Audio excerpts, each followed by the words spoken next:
Do what you love and you'll never work a day in your life. For people who are able to do what they love and even earn from it, isa nga po itong napakalaking blessing. Lalo na kung ang kanilang ginagawa ay talagang passion nila. And we will see just that in our episode for today, ang isang passion na kalaunan ay naging main source of income na nila. No? In this new episode, we are featuring a barista and a coffee lover, the owner of Chapter Coffee, Mr. Ernest Martin. Antabayaran din po ninyo ang ating segment on legal talks. Stay tuned for Barista with Attorney Moses Rivera. At isa pa ring passion project ang ating i-feature sa ating bagong segment na Coffee to Go. Abangan po ninyo ang kwento ni Mr. Atoy Liave of Atoy Customs. So good discussions await you today at huwag niyo pong papalitan ng channel na yan. Ako po si Reza Abante Yebra. At ako naman po si Gabby Yebra. Join us as we have good talk over good coffee. Welcome to the Lighthouse Cafe.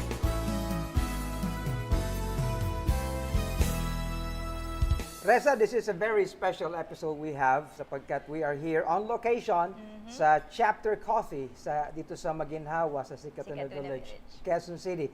And we have our longtime friend, Hindi naman long time masyado kasi bata pa ito, And of course, we take it as a privilege because ako, mahilig ako sa kape. At passion niya rin yung kape. Oh, ako mahilig uminom. And so we introduce to you si Ernest Martin. We're so glad to be with him today. Ernest, magandang araw sa iyo. Magandang araw po, Pastor. Magandang araw din po, Ma'am. Si Reza, okay. Yes, Chapter Coffee. Bago natin pag-usapan ito, bakit chapter, let me ask you, Ernest, why coffee? Why did you choose coffee to be your field? I started out as a chef. At the beginning, yan ang passion ko talaga, cooking. Culinary. So I engaged culinary for the first 2 years of my career. And then, one of the guests dun sa banquet namin is a coffee expert.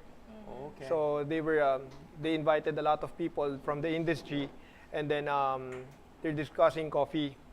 One of the relevant issues na narinig ko on that day is that, sabi nung speaker, you can drink this coffee without sugar. If you prepare it correctly, you steam the milk correctly, it should come out sweet. So, as a chef, nasanay ako ng pagka-coffeehan, automatic with milk and with sugar. Right. So, as a Filipino, yan ang nakasanayan natin. Matamis ang kape ng Pinoy. So, ganyan ang gilay ko. Sabi ko, Kung wala bang asukal, kondensada. Oo, kondensada. So, out of curiosity, kahit di naman ako kasali doon, na nagpa-tasting sila, Yes. nakitikim ako ng kape. And I was surprised to find out na, itong coffee na ito, Yes. pwede siyang inumin without sugar. Yes. So, hindi ko alam na nag-pick doon yung curiosity ko. I attended seminars for coffee and found my way outside of the kitchen and inside the bar. Yan yung naging start ng coffee passion ko, kumbaga. So, from there, talagang ni-research ko na. Nakita ko dito na for the roasting style ng kape, iba-iba, different kinds of coffee, different single origin na kape, all over the world, iba-iba lahat ng lasa. And you combine them all together, you'll get different flavors din. Sobrang natuwa ako dun sa idea. So, hindi ka lang naging barista, naging roaster ka pa? Naging roaster because, sabi ko kanina, I started my career as a chef. So, parang I wanted to come up with a roasting style that would have this flavor ng kape. Yes. This flavor ng kape. And if I combine this with my training sa kusina, I know that I can come up with a very good flavor of coffee. And you've now actually become one of the most awarded As as a a coffee coffee natin, expert. Most of my my awards naman as a coach. So, Okay. nung nakuha ko tong passion na to, parang I wanted to share this passion with somebody else. Yes. So, na-start kong i-share yan sa mga estudyante ko sa Lyceum of the Philippines. I used to be a bar lecturer sa Lyceum. So, we looked for a group of students at the time na gustong mag-aral ng coffee. So, when we found out that a lot of students pala gusto din matuto ng kape, yan lalo yung nag-motivate sa akin to learn more and to teach. Lagi ko sa kanila sinasabi, I want my students to become better than me. That's the most rewarding part ng pagiging professor. And I'm very happy that my former students Yes. became world representatives na Oh, champions. kita mo yan. And I competed with them. Ganun And, ba? and I got beaten dun sa mismong competition by my students. So, I'm really happy. Yung sa ibang tao siguro, they will feel sad. But I thank the Lord na yung binigay niya sa akin na humility to be happy Yes. for my For others, students. yes. Sa Tama palagay yan. mo ba dito sa Philippines, kasi you've mentioned na maraming interested, ano sa palagay mo yung status ng coffee industry? Kasi di ba dito we have locally produced beans, gano'n na ba kaganda or kataas yung ng coffee industry? As of now, sa Philippines, sobrang daming producers. Hindi masasabi natin at some point na yung pinoproduce natin na sobrang gandang quality, hindi pa ganun kadami yung production niya. So marami tayong commercial grade na coffee dito sa Philippines na ginagamit natin on a daily basis. Problem is, kung kunwari, ko-consume yan ng lahat sa coffee shop, yung magagandang quality, kulang na kulang yan. But for the commercial grade, yan ang madami. So, sa Philippines, yan yung meron tayo ngayon. How many grades are there? Merong commercial grade and Meron kasing tinatawag sa coffee industry ng mga Q grader. I'm not one of them, but what they do is they assess the quality of the coffee beans. So, yung mga papasok siguro sa magagandang grade, yan yung napaka-konti lang ng amount na meron tayo sa Philippines. And yung amount na yan, it's quite expensive din. So, ang nagiging issue dito sa Philippines is that yung farmers natin, we want to buy their coffee sana ng fair trade, nang hindi sila lugi. okay. However, ang magiging problem if you're a businessman, hindi ka bibili ng 500, 600 pesos na hilaw na kape versus dun sa magandang quality din na imported at a lower cost. So, yan nagiging problem ngayon natin dito So sa Philippines. price-wise, while we have good coffee, but price-wise, Hindi siya Hindi ideal competitive. hindi siya competitive for the local coffee shop owners. So, katulad kami, we still buy in small quantities and we only serve it dito sa coffee shop. Pero yung kunwari, katulad kami, we are a very small business. Pag bumili ako ng 20 kilos, hindi naman yan ganun kadami na quantity. Pero yung 20 kilos na yan, sobrang tagal na namin siya gagamitin. okay. So, for smaller coffee shops na nag-ooperate lang using one coffee, syempre nakakasawa din naman yan. So, ang gagawin natin, maglalagay kami ng iba din na coffee na medyo matatalo tayo dahil sa operation-wise, mahal talaga yung local natin na magandang quality. Meron siguro mga mid-range na prices, but it's not as good na makukuha natin at a lower cost coming from other countries. Bakit mas mahal tayo? Small yung farm. So it's a micro farm. Yung production nila mas maganda. So yung mga small farm na yan, they can afford to buy resources that other farms cannot. So education is also a problem. Not all farmers are educated enough. The Department of Agriculture is doing their part na to help out all the farmers. We got invited 2 years ago to give them a talk, to help them out. So, lahat yan, ginagawa ngayon ng Department of Agriculture para i-elevate yung farming industry dito sa Philippines. Lalo ng kape, no? Oh. Kasi lang medyo naiwanan talaga tayo in terms of development dun sa farming industry.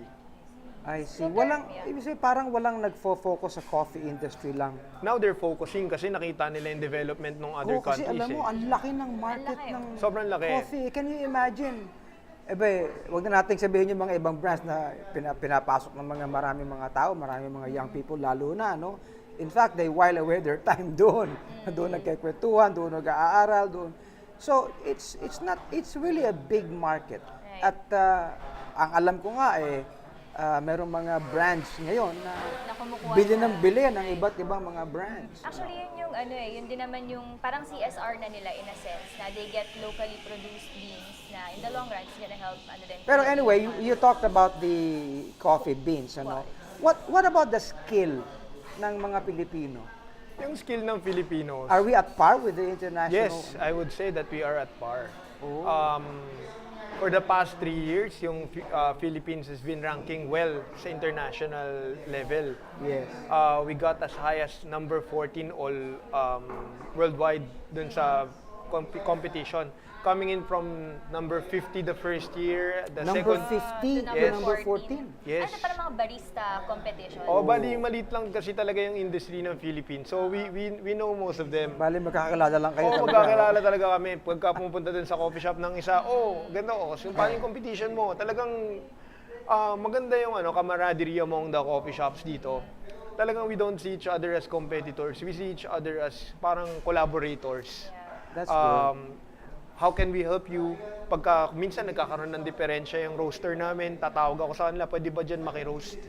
So talagang all the help that we can give and provide yung sa mga ibang specialty coffee shops na nandito sa industry na Philippines, talaga nagtutulungan lahat. Pagka may training yung mga baristas na magko-compete sa ibang bansa, talagang nagtatawagan kami, baka pwede kayong mag-judge, Yes. pwede kayong mag-assess nung performance niya. All of those things talaga. Usually, ano Para mga sa countries itong mga nag-host ng mga competitions? Last year, if I'm not mistaken, they're in Dublin yata, Ireland. Oh, mga European countries. Bali worldwide siya talaga na Yes. nagkaroon na sa Seattle, nagkaroon sa Dublin, nagkaroon sa saan pa ba to? Sa Boston yata, upcoming yan. So 14 ang ranking ng... yes, and I think the Philippines is competing, yung isa na panalunan niya is a brewing competition naman. Wow. Iba-iba kasi siya, meron espresso base, meron brewer lang. So a barista in the Philippines is competing for Brewers Cup. Sa may Brazil naman yan, sa may Rio. I think this November. Actually, napansin ko nga, even dito sa Maginhawa, ang daming mga coffee, parang mga coffee concept stores. Hindi naman kayo nagko-compete sa isa't isa, no? If In a you're sense. if you're a specialty coffee shop, you would like that. Yun. Kasi we believe na yung isang customer hindi naman magkakapihan sa isang coffee shop buong buhay niya. Parang ako rin, ganun din. Para They would like naman nag-explore. some variety din. Some variety. So kami, happy talaga kami na to be in the company and parang dun sa area na maraming coffee shop. Kasi mas madaling mag-isip yung tao na, maginawa tayo, maraming coffee shop dyan. So doon na lang tayo magkape. Pero would you say na ang mga Pilipino ngayon, kumbaga yung hinahanap natin sa kape, tumataas din yung kalidad? Yes. Dahil sa mga ganyang specialties? I would like to believe so. 5 years ago, pag kami pumasok sa coffee shop, tinanong namin, what kind of coffee do you want? Yung may gatas, yung ganito. At saka pailagyan mo na lang na asukal. Mag-explain kami na, ma'am, sir, yung coffee po namin, pwede na siyang itry or pwede siyang inumin without sugar. Pag inom ng tao, dun lang sila, pwede nang walang asukal ito. Pero ngayon, nagugulat kami, even yung mga coffee like cortado, flat white, pagpasok niyan, dire-diretso, meron kayong light roasted na coffee, yung gawang flat white. Meron na tayong ganun ngayon. So makikita mo din from the customers na na-elevate na talaga yung, and most of them are educated na with coffee. Maganda rin yung sales namin ng retail ng coffee beans na in-store. So makikita mo na marami din na Sa mga bahay, brewer ano? na sa bahay. Katulad Beans ni yan, Bishop. beans. Ako, nag-grind pa ako ng beans ko. Ako sa totoo lang, dito na lang ako nagkape, natatamad na ako. Yung mga gamit ko sa bahay, wala na talagang silbi Kasi natutuwa kami na madami na nagko-coffee sa bahay. Ginawa naman naming business is that you can have your coffee here. You can also have your coffee at home because we sell it ng retail. So, marami din kasi kaming customers na na-experience na happy naman sa kape namin, pero they would also like to try their own method of preparation. Yes. So, yung kanilang sariling method ng preparation, yan naman yung sinusubukan nila sa bahay. And sometimes they even call, Ernest, mas masarap ganito, try mo. So, tuturuan ka pa. And then if you try, medyo masarap nga naman yung kanilang preparation I have a method. question. Kasi nung araw, Ernest, ang perception sa kape, masama sa puso, masama sa ganito, Ba't yun ang perception? Yung hindi ka makakatulog. Ano ba yun? Talagang tama ba yan? I mean, coming from someone na in this business ng coffee beans. Ngayon, ang sabi nila it actually adds years to you. And antioxidants. Oo. Ano ba talaga ang spelling niyan? Like in the Philippines, we're used to to instant coffee. Yes. So, instant coffee, hindi natin sure if meron bang added ingredients yan aside from coffee in itself. Yeah, right. Like for example, the amount of sugar that you put in 3-in-1. Oo. Yan siguro Hindi yung lang, mga meron pa bagay na... 16 in 1 eh. Pero 16, I think vitamins Mga and minerals ano na yan eh. Okay. But the amount of sugar you put in 3-in-1, maybe that's one of the reasons kung bakit nagkaroon ng na conceptualize na yung coffee parang not good for the health. But what we're offering right now are organic coffee. Ito talaga yung brewed by hand, brewed from the shop. Unadulterated yan. So, makikita natin na yung lahat ng healthier properties ng coffee, makukuha mo, it's because hindi natin siya pinrocess. So, coffee in itself is an antioxidant. It cleanses the liver. So, ang dami niyang properties na nagsasabi na it adds years to your life. Kasi nga, if you're going to take in yung lahat ng components na coffee na maganda, which is unadulterated coffee, that is healthy. Meron ba recommended number of cups a day? Ako, 4 8 cups. At least 4 cups a day. Sabi nila, healthy daw. Okay naman daw mga 3 cups a day. 3 to 4 cups a day, it's okay.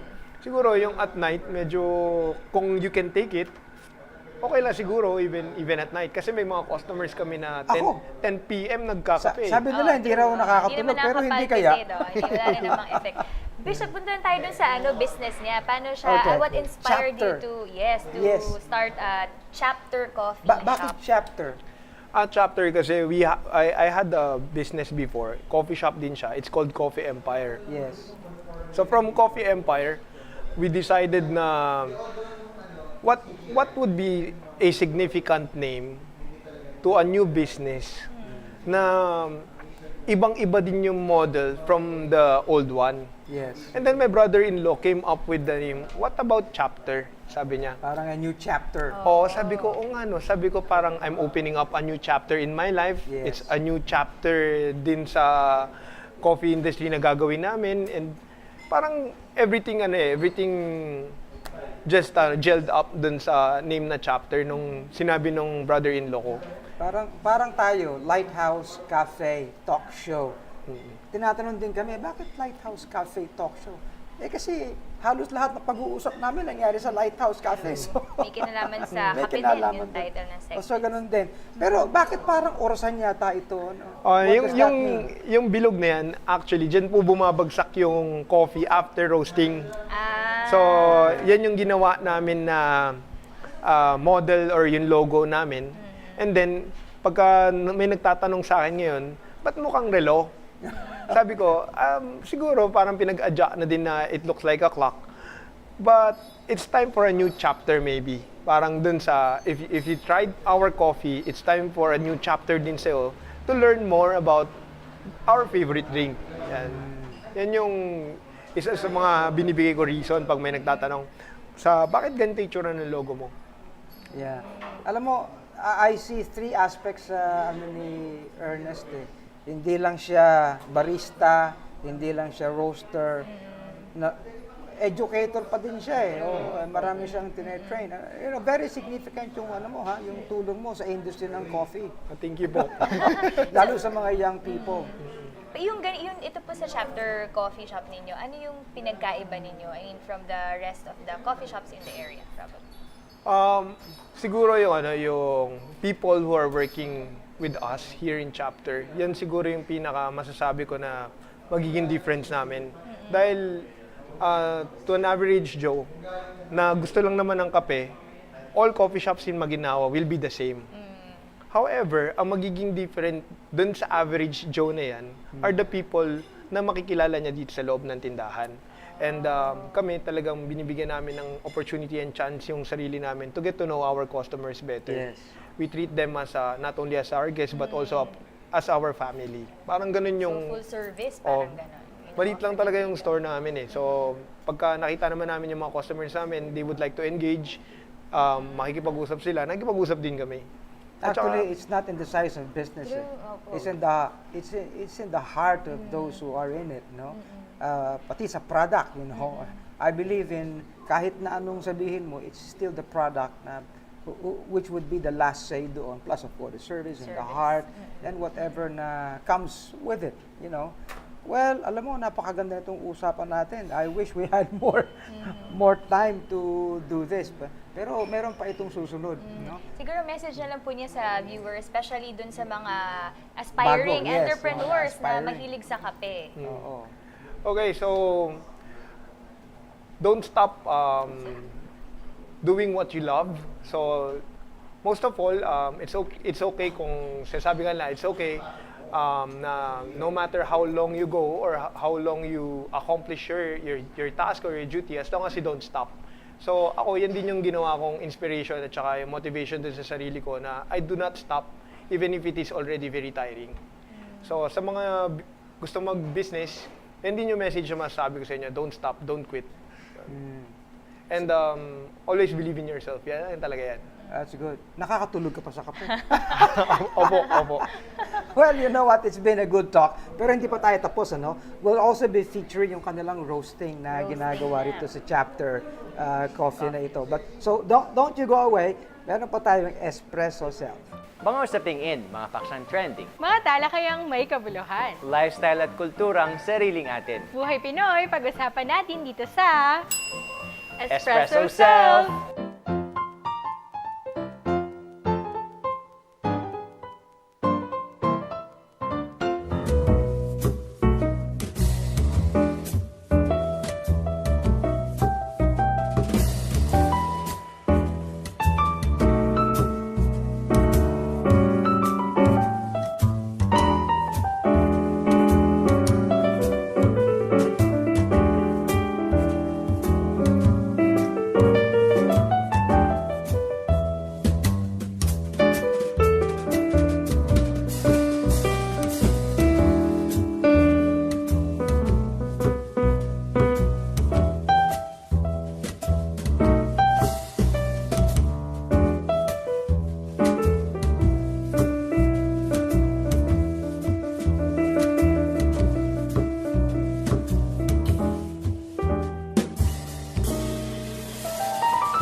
Ayan, Erica from Lighthouse Cafe. Lumabas tayo. Andito tayo ngayon sa chapter coffee, roastery and cafe.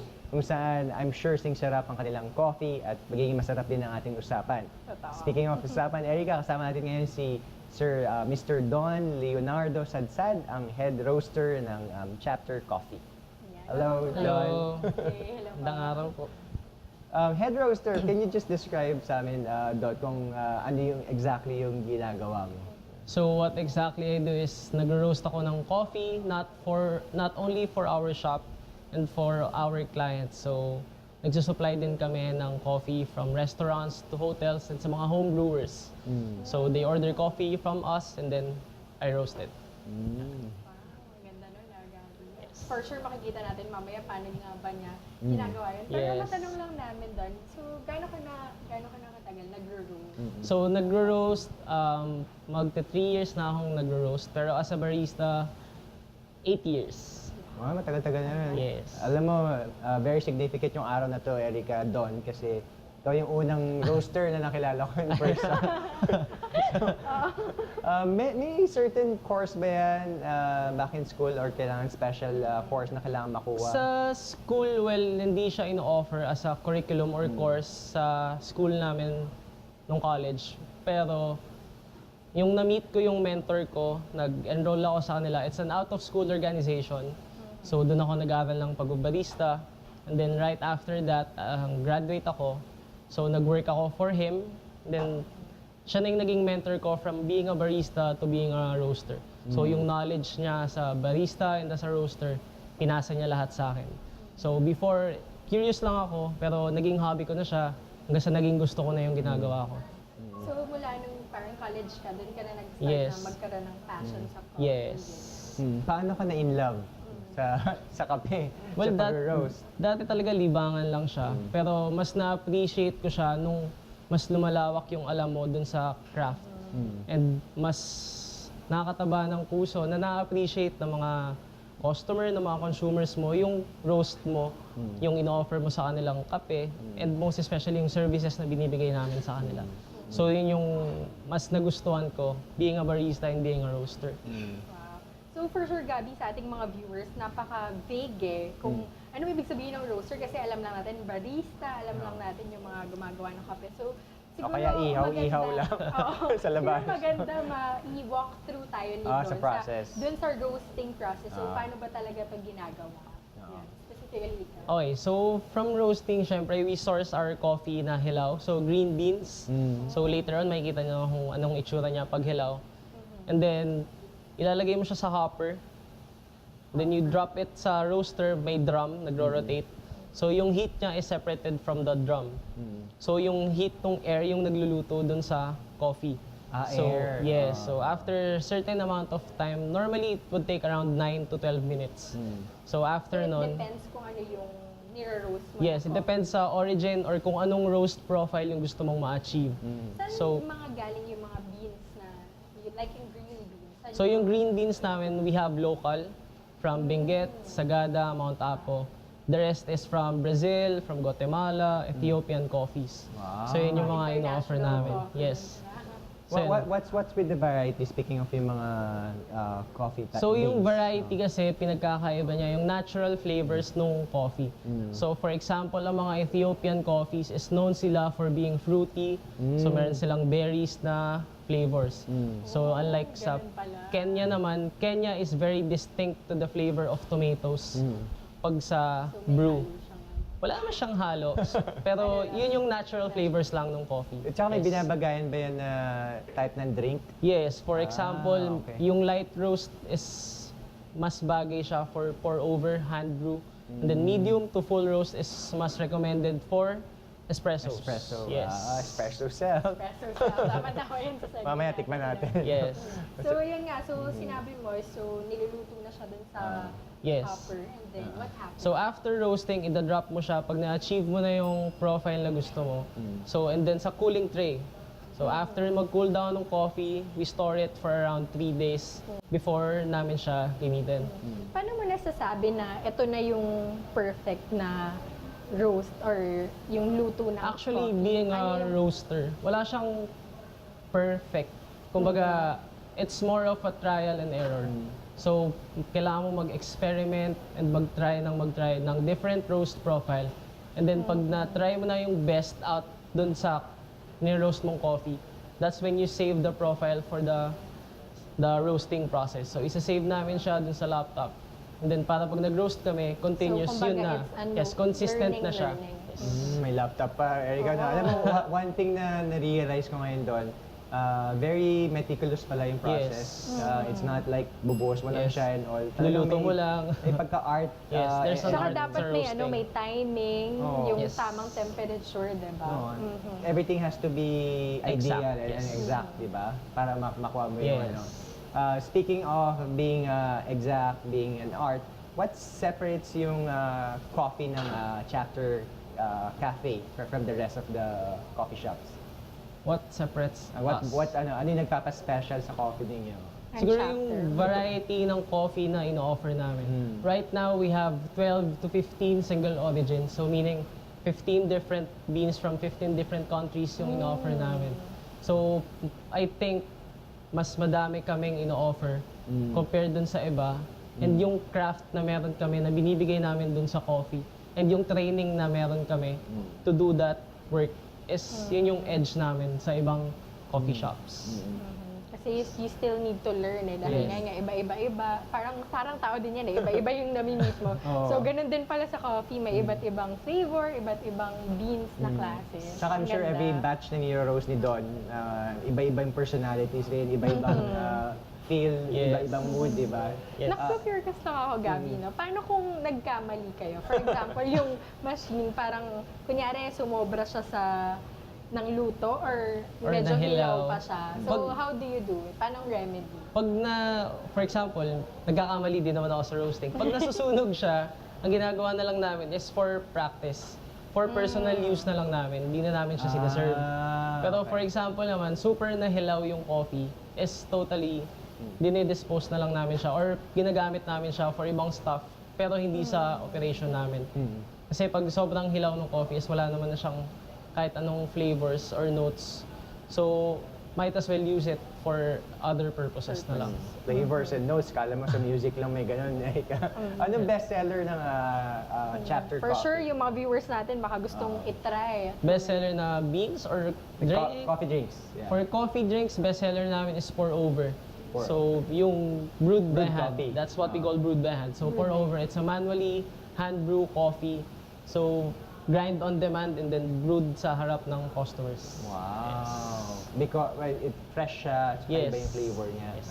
Ang narinig ko rin, Erica, meron silang parang malupit na drinks dito yung ano, from dusk till, Till dawn. dawn. Ayan. So, sa ating mga viewers, kung gusto nyong matry, ito yan. Bisitahin nilang si Don dito sa Maginhawa. Ayan. Chapter Coffee Roaster and Cafe. Yes, and Ayan. you wanna invite our viewers, Don, to visit us. So, hi everyone. So, if ever may time kayo, come visit us here at 140 Maginhawa.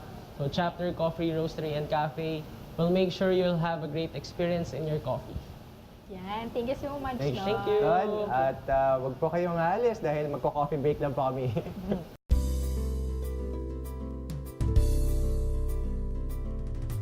Well, it's been a good opportunity na magkaroon tayo ng isang location shoot dito sa Chapter Coffee sa Maginhawa, sa Sikatan Village, sa Quezon City. And we've interviewed ang mga owners nito, si Ernest and some of the people with him. And alam nyo, one of the reasons why we chose to come here is because, you know, we wanted to taste the good things like coffee and many things. I remember tuloy one verse in the Bible, itong nasa Psalm number 34 and verse 8. At ang sabi po dito ng psalmist, "Oh, taste and see that the Lord is good. Blessed is the man that trusteth in him." You know, the main reason why we go around and choose good places like coffee shops, mga restaurants, is so that we may taste the goodness of the products, no? Goodness of yung environment doon and of the services they offer. But you know what? There is nothing better and there is no other thing that tastes so good but the goodness of our God. Ang sabi nga ng marami, God is good and ang kanyang goodness ay it's all for our benefit. He is good, He is gracious, He is merciful and ever loving, ever so kind to us.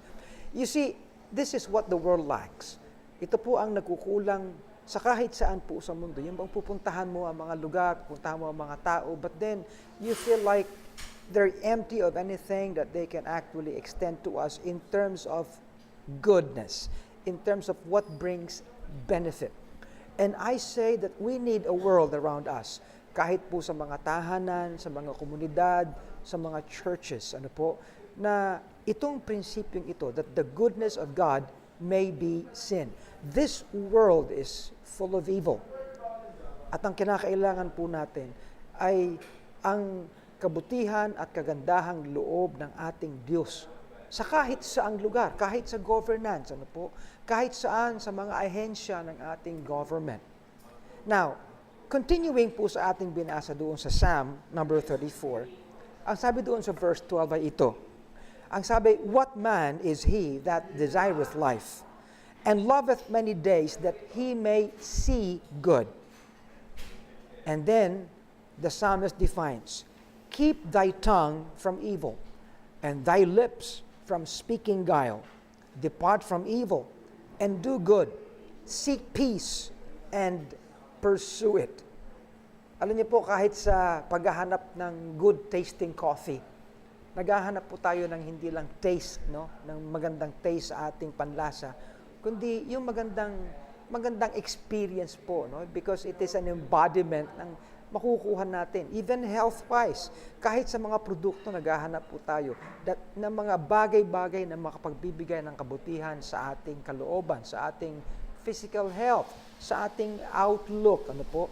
And we always want na hindi lang po yan sa mga bagay na iniinom natin, kinakain natin, but in the very people that we find every day, wherever we go. And I'm so glad we have friends na mayroon pong ganon. But keep on believing that there are some goodness in man. Kaya ang sabi dito, keep thy tongue from evil and thy lips from speaking guile. Depart from evil and do good.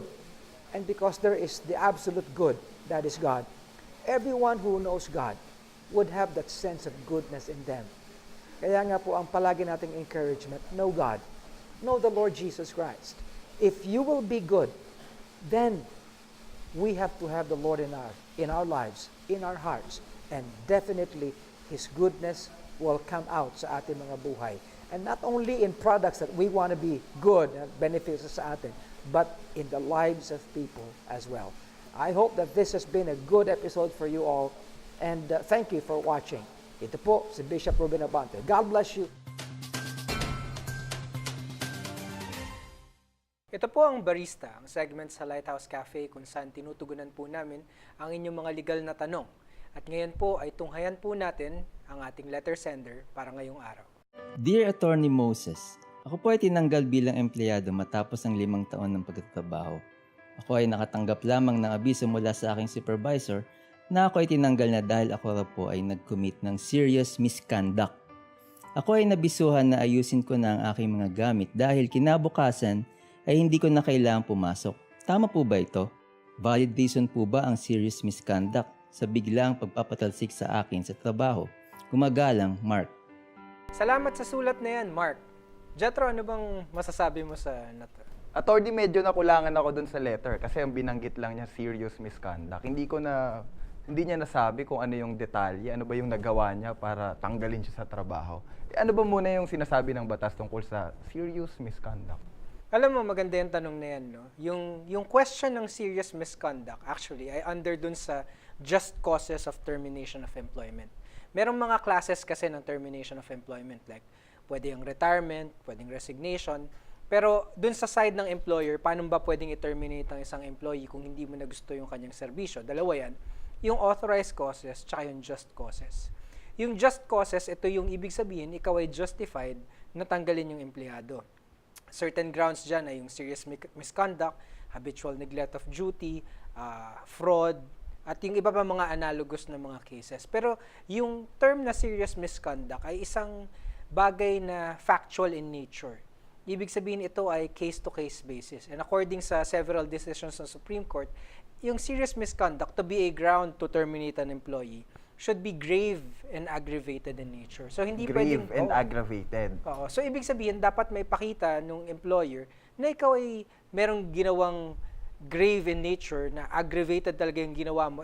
And dapat ito ay related sa iyong duty bilang empleyado. So ibig sabihin kung ito ay hindi naman related sa iyong duty, hindi ito pwedeng maging ground ng termination ng iyong employment. Anong mga example ng mga serious misconduct na yun, attorney, na pwedeng maging ground for termination? Sabihin natin na ikaw ay nagnakaw sa iyong employer. Sabihin natin ikaw ay isang warehouseman, ikaw ang nangangalaga ng at ito yung nakawan mo. Kung ikaw naman halimbawa ay pinagkakatiwalaan pagdating sa pera, ito rin ay maaaring maging serious misconduct. Sabihin natin nagkaroon ng physical na pag-atake sa iyong employer, yan din ay maaaring ibilang bilang serious misconduct. Isa pang napansin ko dun sa letter niya, attorney, is that sabi niya, kinabukasan daw ay hindi na kagad siya pinag-report, di na siya pinapasok. Tama ba yung gano'n o meron bang proseso sa pag-terminate sa isang empleyado? Yan ay magandang pag-usapan, no? Ang pagta-terminate ng employment ay dapat nag-observe ng due process. Na dalawang klase yung due process dyan. Tinatawag nating substantial due process tsaka procedural due process. Yung substantive due process ay nasa-satisfy kung ikaw ay may cause. Ibig sabihin, ito ba ay authorized cause or just cause for termination of employment. Kung wala, ibig sabihin you failed dun sa substantive due process. Doon naman sa procedural due process, kailangan magkaroon ng twin notice rule. Ibig sabihin, dapat 2 beses mong ma-notify yung iyong employee na prospectively na yung ita-terminate regarding dun sa termination. Una, yung unang notice is notice to explain. Ibig sabihin, binibigyan mo siya ng pagkakataon na sagutin yung mga allegations na yung ibinibigay. Sabihin natin, sinasabi mong may serious misconduct, dapat ikaw ay pagpaliwanagin. Dito sa case ni Mark, nakita natin na siya ay verbally sinabihan lamang. Sabi sa kanya, bukas wag ka nang pumasok kasi ikaw ay tine-terminate namin due to serious misconduct. Na hindi man lang nag-provide ng details. Ibig sabihin, dapat magkaroon ka ng pagkakataon na sagutin ito. I-present yung iyong side. So, yun yung unang notice. And pangalawa, yung second notice dapat bigyan ka ng notice regarding dun sa decision na ikaw ay terminate. At dun isasaad ano yung naging grounds at ano yung factual basis dun. So, hindi lang pwedeng sabihin na basta you are hereby being terminated due to serious misconduct. Dapat magkaroon ng premise na sabihin natin dahil sa mga pangyayaring ito, sa mga events na nangyari, sa mga acts na yung ginawa, ito ay nagko-constitute ng serious misconduct at dahil dito ikaw ay tineterminate. And for sure, hindi yan naabuti ng isang araw lang kasi bibigyan ka ng notice, sasagutin mo yung notice na binigay sa'yo, and then saka magde-decide sila kung ito-terminate ka or hindi. Then bibigyan ka pa ulit ng notice na pwede mo pa rin sagutin. Well, yung final notice, yung notice na tina-terminate ka, yun ay hindi mo na pwedeng sagutin. Yun ay pwede mo na lang questionin kung sakaling hindi ka naniniwala naging just or naging tama yung pagtanggal sa'yo, yan ay maaari mo nang dalhin sa labor arbiter. Kaya siguro para kay Mark, ang isa sa pinakamagandang pwede niyang gawin, hingin talaga yung due process. At isa doon is, tanongin niya kung ano yung detalye nung serious misconduct o yung ginawa niya para tanggalin siya sa trabaho. Kasi dito, ang magiging question dito, unang-una, na-meet ba yung substantive due process? Ibig sabihin, meron bang valid ground para siya itanggalin? Pangalawa, hindi rin na-satisfy yung procedural due process. Ngayon, kung may valid ground, ganito kasi yan hindi naman lahat ng pagtanggal sa'yo porket hindi na-meet yung due process, ay nagiging illegal yung dismissal. Sabihin natin may valid ground to dismiss you, pero hindi mo sinunod yung procedural due process, maaari pa rin niyang maging valid dismissal. Pero ikaw ay magiging liable for nominal damages. Ngayon naman, kung sinunod mo naman yung procedural due process, nagbigay ka sinunod mo yung twin notice rule, pero wala ka namang ground, yun ay illegal dismissal pa rin. So, ibig sabihin, ang pinaka-importante pa rin makita natin dito, yung bang substantive due process ay nasatisfy. Meron bang ground para ikaw ay terminate? At yan, Mark, at sa mga viewers natin, ang kahalagahan ng due process para hindi ma-violate ang ating mga karapatan kahit nasa opisina. Maraming salamat sa liham na yan, Mark, at naway nasagot namin ang iyong mga katanungan. At para sa aming mga manonood, kung kayo po ay may mga legal na katanungan, maaari niyo po itong ipadala sa goodtalks@lighthousecafetv.com. Muli, ako si Jetro Anaen. Ako naman po si Attorney Moses Rivera. At your service. It started doon sa nagkaroon ng problema sa Ondoy nung nagkabaha sa Marikina na ang daming affected na Filipino, especially mga may sakit. So we come up with this idea na una gumawa kami ng boat, and then as we move on, when we show people our boat, parang laging kino-compare, what's the difference of your boat from other boat? There's this company na sabi sa amin, if you can do an amphibian trike, balikan nyo kami. So sinabi nila yun, parang sabi ko, paano natin gagawin nun? Wala pa naman nakagawa ng ganyan. Sabi nila, sige lang, subukan natin kasi hanggat hindi natin na-try, wala naman makakapagsabi kung kaya o hindi. Hanggat one day, na-build namin yung salamander. It took us about almost 2 years to build one prototype. So, nung nabuo namin yung prototype, we tested sa mga dagat, sa mga kung saan we started at sa mga pool, tapos hanggat nag-open sea na kami. So, nung nakita namin na medyo working siya, na maganda, introduce namin sa market. When we introduce sa market, it's not for mass production. It's more on a Filipino who invented the first amphibian electric trike. We're very proud na Filipino ang naka-imbento ng concept na yan. Maraming natuwa, maraming nag-adapt ng idea, hanggat sa nagkaroon lang, very challenging lang is to build the factory. So, building the factory for salamander, it's a very sobrang high cost na parang ang nangyari, people love the idea, local government official love it, private sector loves it, pati iba-ibang corporate people for their CSR, they love the salamander. Pero, they want to buy, they don't like to invest. ngayong araw na to, gusto namin ipakita sa inyo at ipagmalaki ang bago naming invento para sa mga PWD. Well, I have a new project right now is for the good news for the PWDs. So, I have this heart na parang sabi ko, I don't want to be parang makilala ng tao as Atoy na gumagawa na ng kotse. Part of me, I'm not a big company, pero I have a bit of CSR project na gusto kong gawin. One of that is the PWD wheelchair lift for the car right now.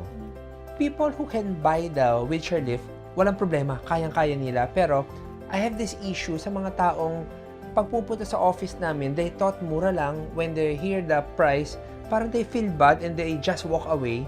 Parang I feel really sad, pero wala akong magawa dahil that's the price of the imported brand. So sabi ko, why not mag-imbento ako ng sarili kong version? Sa harapan ng ramp. Tapos babalik tayo doon sa winch. Para i-let go natin, para pwede siyang hilain hanggang doon sa may pasyente. Ang next step ay lalak mo siya dito, pwede mo siya ilak sa baba or sa itaas kung saan mo decide na gusto siyang ilagay. Tapos dito mo ngayon ipapasok yung hook na to. Okay, ang pinakamaganda sa kanya ngayon, kahit mag-isa ka, pwede using the remote control. So in this case, isa-set up ko siyang parang nakabanat na siya.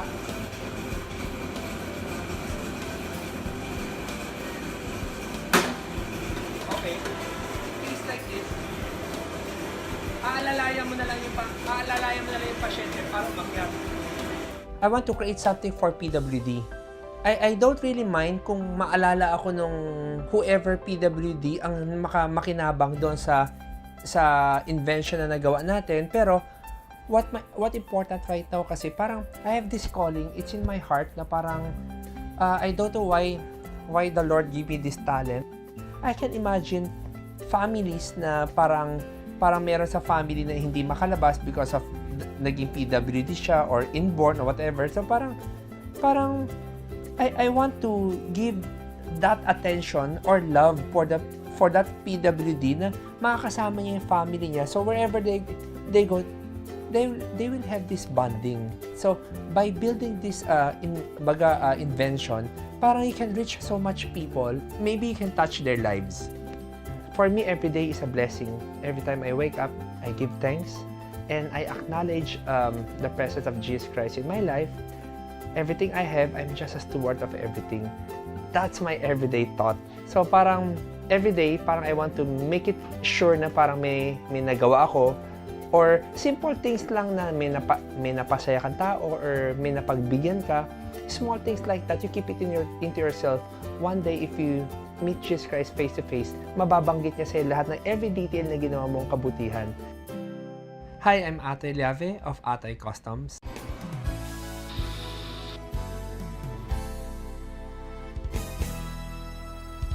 Natapos na naman po ang isang oras ng magandang kwentuhan and we hope that you enjoyed our discussion today. And we hope you were inspired to keep on doing the things that you are passionate about. You can watch a replay of our episode today sa aming pong YouTube channel. Look for Lighthouse BBC on YouTube. And of course, be sure to like, subscribe, and share. Yes, and available din po ang aming mga mobile apps. Yan po ang Lighthouse BBC and GCTV mobile apps. Download these via App Store and Google Play Store. And we would like to thank our ministry partners and sponsors, Miami Cakes, For Gospel Catering Services, Lighthouse Blooms Flower Shop, and be a blessing by becoming our ministry partner. Just send a message to our official Facebook page, Lighthouse Cafe. Yes, Harvey, at pwede rin silang magpadala ng mga komento sa ating Lighthouse Cafe Facebook page or write us an email at goodtalks@lighthousecafetv.com. Yes, Antoinette. And so catch another episode next week only here at Lighthouse Cafe, where good talks happen.